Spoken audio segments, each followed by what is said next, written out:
Anyway, let's go and see what Jobst wants from us. Joder, y el caballo se mete en el medio.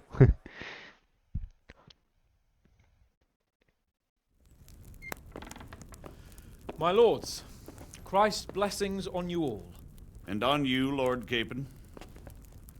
And this is my son, Henry. I didn't know you had a son, Sir Radzig. It came as a bit of a surprise to young Henry, too. This gentleman here is John II of Liechtenstein, a member of my council. I'm honored, gentlemen. Come join us. Margrave Jobst was just about to tell us the reason for his visit. Your Grace? I'm sure we're all agreed, Your Graces, that all this unrest must come to an end. This kingdom needs a king. Question is, which king? My cousin, Wenceslas IV, who is being held in captivity. I have to confess, my lord, that your answer surprises me a little. If I'm correctly informed, until recently you sided with your other cousin, Sigismund. That I cannot deny, and I have always stated my position plainly. But times have changed. How have they changed, Your Grace? Sir, there is one thing on which we undoubtedly concur, that King Wenceslas, unfortunately, did not inherit his father's gift for governing. Sadly, his failures have cost Bohemia, the nobles, and our whole Luxembourg family a great deal of money and effort. How did the king let it go so far, damn it? It's in his temperament. He cares only for wine, women, and the hunt. A king, in fact, who never wanted to be king. Then why didn't he just let his brother have the crown? Young sir, the crown weighs heavy when there are duties to be performed, but to surrender it means giving up great privileges too. But he did surrender power to his brother.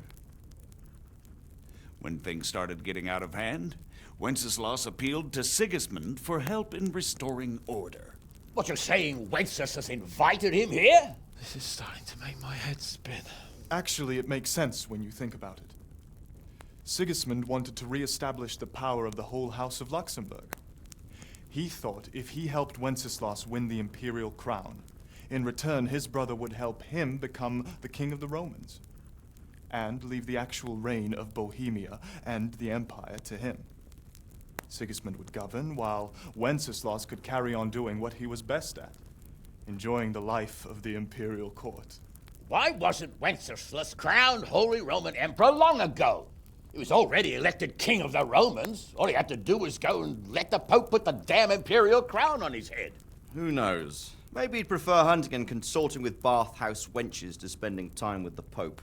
Well, so would I must admit. Sigismund's plan seemed sound enough, but it didn't quite work out, did it? It worked for a while. He and his brother reached an agreement. Sigismund took over administration of the kingdom and began planning Wenceslas's journey to Rome for the imperial coronation. But then Wenceslas realized he would just be a puppet with a crown.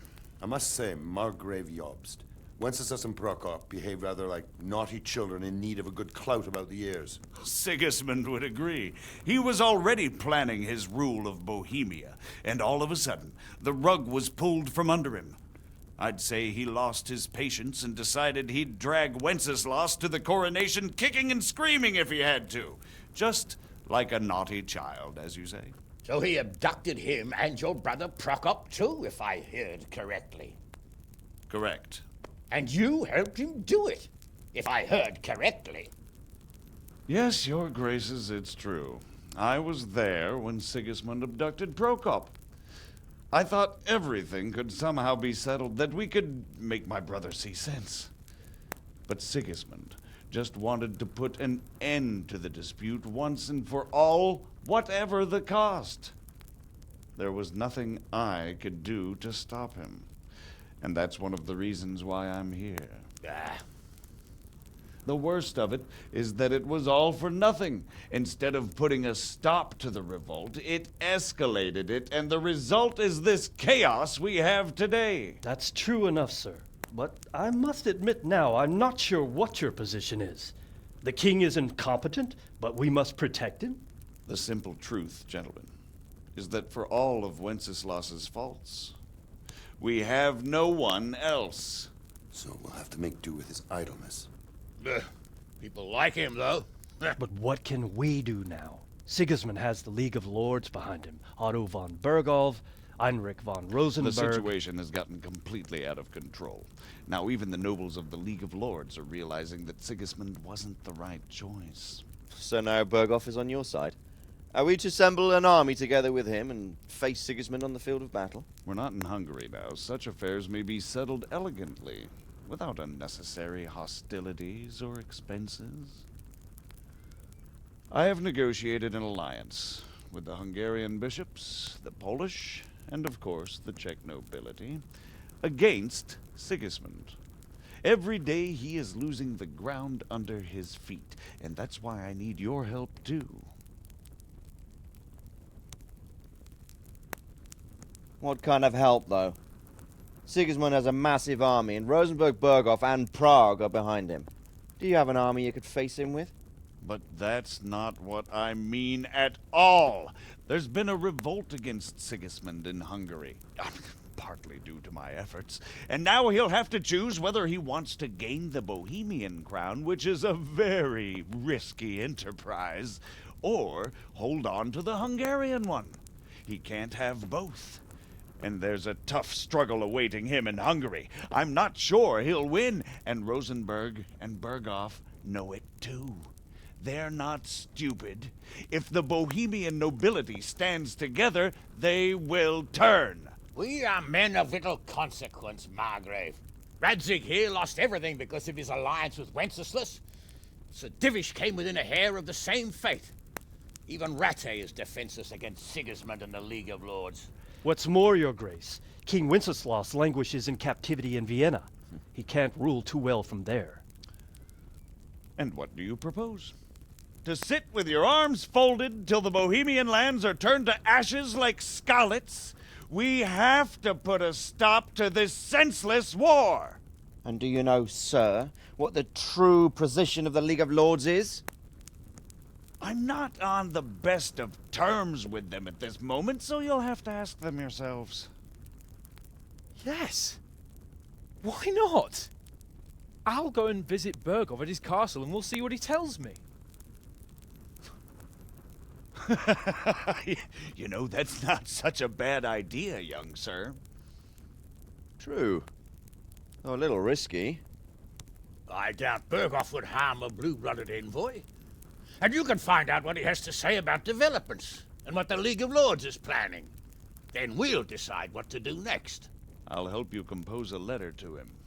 I'd like Henry to come with me. Why not?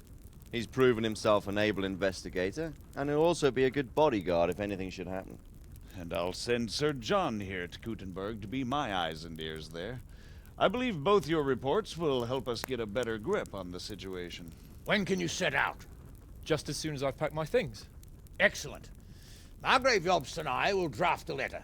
Get ready, and we'll meet back here.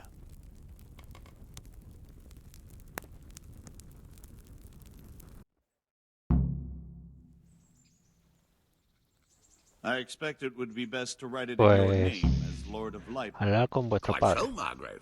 What exactly am I to write? Oh, what isn't Esto es lo que really tenemos que sure. entregar en el Question Kingdom is Come how. Deliverance 2. We need to learn where they stand on liberating the king. Aquí empieza todo. Habla con vuestro padre. Think of it all, Sir Divish. So, it looks like you're off on a mission. Vale. I can't wait. I don't want to dampen your spirits, my boy, but watch out. These are evil times, and who knows what can happen along the way. Not to mention that Berghof is no saint. Don't worry. I know. You've shown you can fend for yourself, but do take care. You'll be traveling as Lord Capon's bodyguard. You'll be there to make sure nothing untoward happens to him. Keep your eyes peeled and your ears wide open. What Berghof tells you is one thing, but what you see may be quite another. Rest assured, Father. And don't get embroiled in anything else. Just hand over the letter, hear out his reply, and return. Yes. Very well. Berghof is at Trotsky Castle. I think you'll find it quite an eye-opener. It's one of the finest castles in the land. It's 3 days' ride from here, so unless you hit a snag along the way, you'll be back soon enough. Any questions?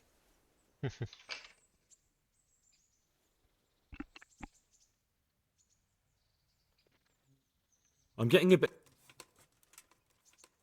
Bla bla bla bla bla bla bla. I'm a Bla bit. bla bla bla bla bla bla. Apenas sé I nada de don't know. Segimundo. Eso es todo. Ru- Who?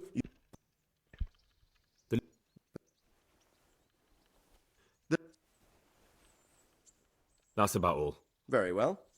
Take the letter from Sir Hanush. And good luck, son. Vale, habla con vuestros padres. So what do you think of it all, Sir Divish? I think I don't know what to think. That makes two of us. If I didn't know anything about Jobst, I'd say he's right and absolutely truthful. Espera, que te But come I've cacahuete. heard too much about him already. Likewise. But I do feel he's the one with the best chance to put things right. Well, we'll see what we learn.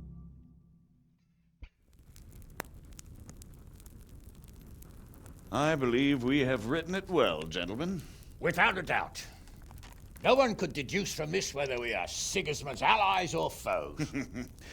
I must travel back to Brno now, but soon I will go to Brandenburg and I will stop here on the way back. By then, Sir Capon should be back and we can discuss how to proceed.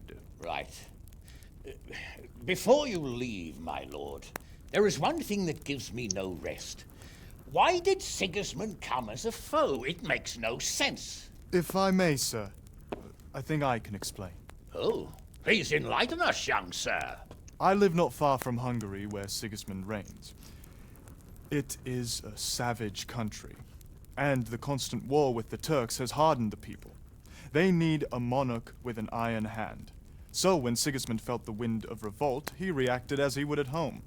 Only what works on the Hungarian nobles does not work here in Bohemia. Bringing order is one thing, but slaughtering and pillaging with a horde of barbarians quite another. What purpose does that serve? But Sigismund did give the Bohemian nobles a chance to take his side. It was only when they refused his ultimatum that he lost patience and took to the sword. As for the barbarians, he could afford nothing better. The Hungarian nobility would gain nothing from joining his campaign in Bohemia. He didn't have enough coin for a regular army, and so he recruited the Cumans. What he does not pay them, they make up for in plunder. But in the end, he didn't have enough to even satisfy the Cumans. That's why he raided Kuttenberg and Skalitz. He wanted the silver. That makes sense. My lords, how's the letter coming along? It's done. Then we can be on our way. Now remember what we said, boy. All you have to do is deliver the letter, listen to the answer, and come back here. Don't provoke Berghoff in any way. Provoke? Me? Never, Uncle. We'll be back in a few days. Farewell, your graces. Come, Henry, my men are waiting. I wish you Godspeed.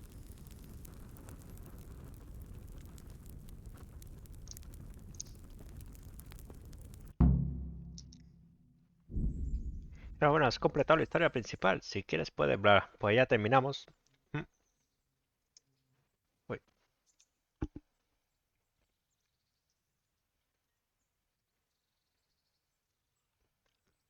Si quieres puedes llevar a cabo las misiones secundarias y actividades o simplemente viajar por el mundo. Puedes finalizar el juego en cualquier momento si montas fuera del mapa con el pelotón de Sir.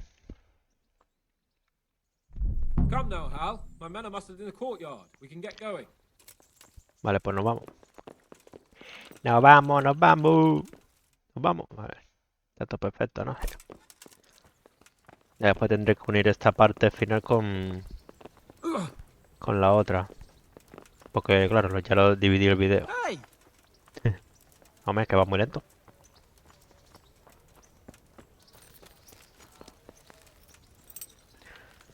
Claro, y aquí es el comienzo del Kingdom Come Deliverance 2. Picardo, ¿eh?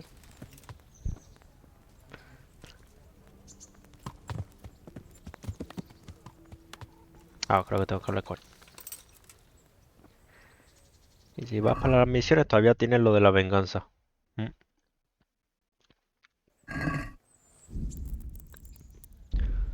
Voy a guardar. O sea que un día hay que hacer... Quieren hacer la secundaria. So, can we set off now, Henry? Estoy diciendo, hay una cosa más. Of course. I can't wait. So, to horse. The Lord of Burgov is bound to be waiting us eagerly.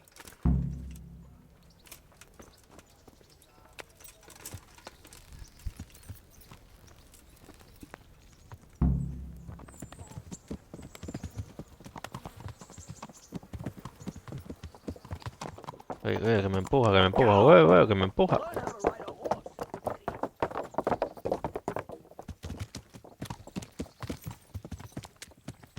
Ya, con una mano conduzco y con la otra como cacahuete. Un profesional. Bueno, tengo que pelarla. No es que vaya comiendo sin más. So, how is life as a highborn bastard? I'm getting used to it. What about Rodsey? Has he accounted for not owning up to you the whole time? He explained it.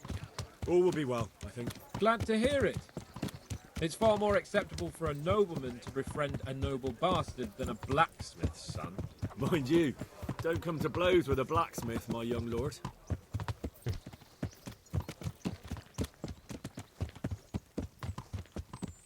What do you think about Sir Jobst and his plan? Well, I admit all the scheming has me a little lost. I thought Sigismund was the devil, Wenceslas a martyr, those on his side the heroes, and those against him the villains. I believed we'd rescue the king and all would be well again, but now it looks a lot more complicated. Exactly. I didn't expect the noble lords to be as noble as the angels, but I hadn't expected such a sewer. They behave like children. I can't fathom how after all this backstabbing they're somehow still on speaking terms. I don't know either. Beggar's belief.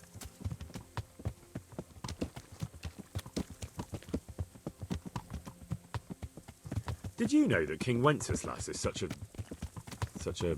Feckless drunkard? Not really. And to be honest, I'm not sure I wanted to know. I slept better believing my fate was watched over by a wise and powerful monarch. So did I. What a dismal world when you can't keep trust in your own king. On the other hand, times were better with him here than with him gone. Isn't that the truth?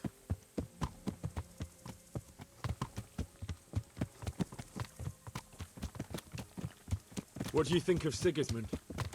If I were him, I'd have had enough of my brother even sooner. But he's a monster. Look at what those hordes of his are getting up to here. What he did in Skalitz. True enough.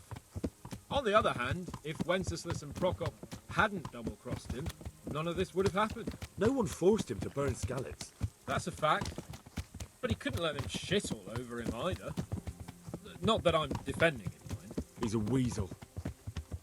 No doubt about that.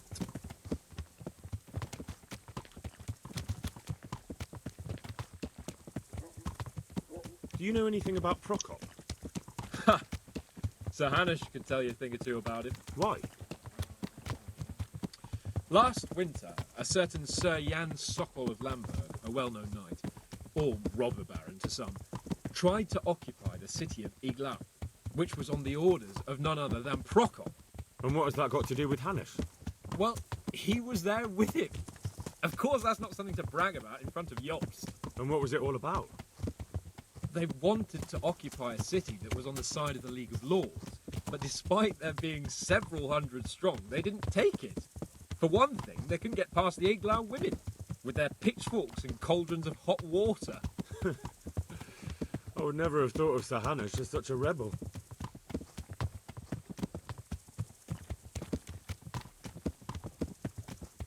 And have you heard anything about Rupert of the Palatinate? A little. He can't manage even to wrest power from a king who doesn't much care for ruling and isn't fighting back.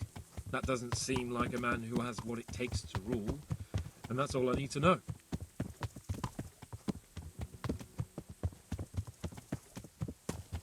And that Burgov we're going to see, do you know anything about him? I haven't heard much good about him, but I have a feeling that some other nobles are quite in awe of him. And his castle is apparently quite impressive. I'll be interested to see for myself. Oh. Ay, Dios mío. Espero que no sea tan mucho, Wealthy, pompous. The king doesn't seem to like them much. He's chosen to let the lesser ranks of the nobility into his circle, men like your father. I admit I don't blame him one bit. But the lords weren't happy about their lost influence, so they put their foot down. If I were Wenceslas, I'd have let them hang after they abducted me the first time. But he gave them seats at the provincial council? Little wonder they're back in their old tricks.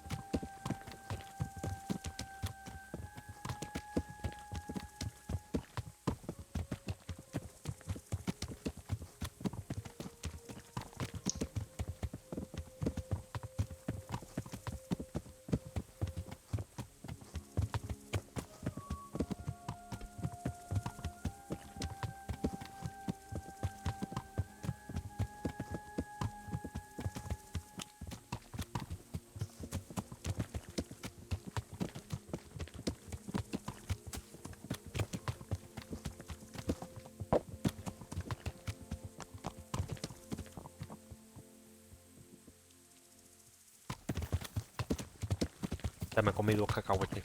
Pero por eso paré.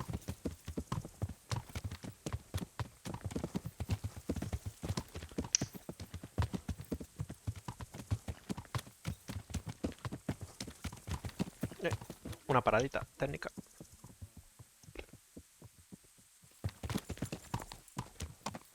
Así ya no voy a hablar más. Si no habla más, entonces ya, ¿por qué no me voy?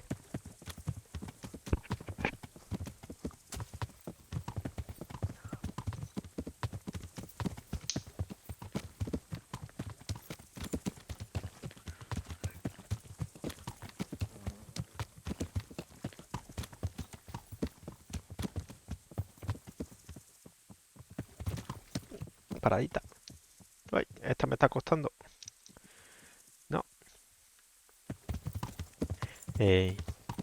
Uy, pues hemos dejado a los que venían con nosotros, ¿eh? Se habrán caído.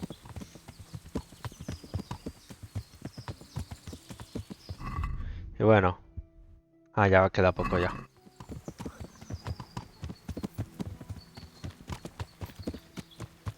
Aunque creo que en el segundo, en el Kingdom con Deliverance 2, creo que no viene con esa armadura, el compatriota de nosotros, el noble. Y tío, hay mucha diferencia entre el 2 y el 1. Partida guardada.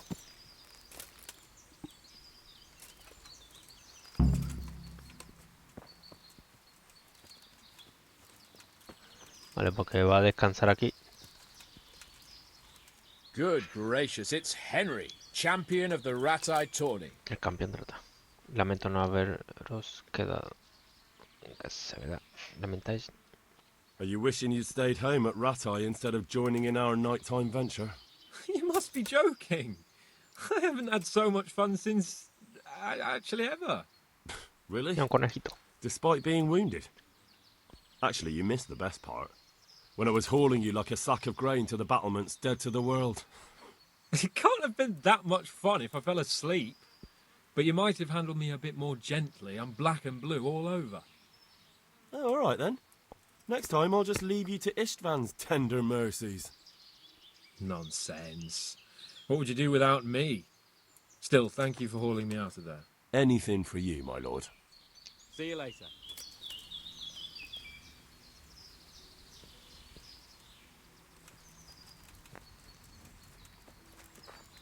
Ah, tengo que esperar que se siente.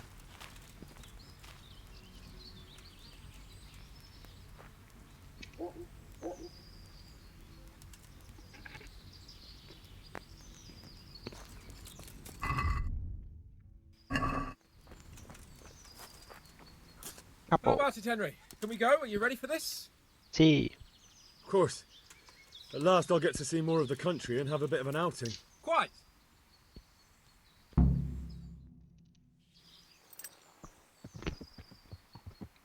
Let's get to it then.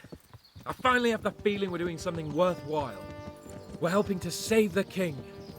Instead of saving his drunken majesty, I'd rather find that whoreson who murdered my parents, get the sword back from him, and skewer him with it. Cheer up, Henry. I have a feeling you'll get your chance one day, and it won't be long in coming. Forward, men! Audentes fortuna juvat! Y nos vamos. Ahora sí que es final ya, El fin.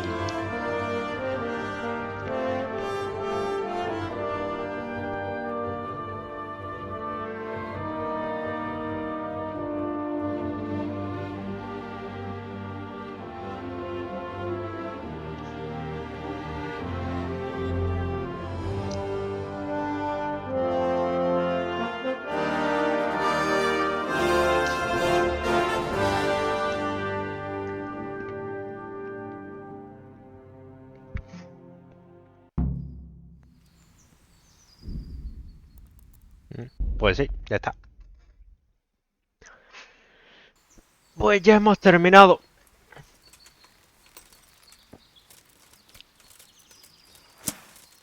¿Y cómo acabará esto? Pues se salva que no lo puedo matar, ¿eh? ¿Y si le meto con el arco?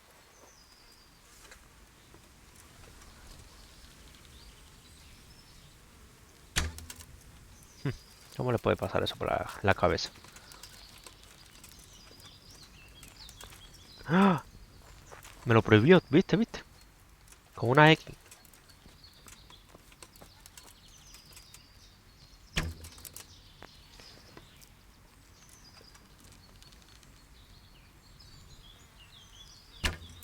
No, la atraviesa. Pues nada, chicos. Aquí ya se terminó todo. Pues... Fin del juego. Espero que les haya gustado. ¿Y a mi caballo? Ah, a mi caballo sé que se lo puede dar. No te vayas, hombre, que era mentira, era broma. Vale, pues ya está. La salvia. Nada, espero que les haya gustado. Que se lo hayan pasado bien y eso. De nuevo el mismo discurso anterior, ¿eh? Así que nada. Nos vemos. Ya igual en unos meses empezaré con... Bueno, cuando se termine de reportar todo esto, empezaré ya con el 2. Así que nada. Chao. Chum.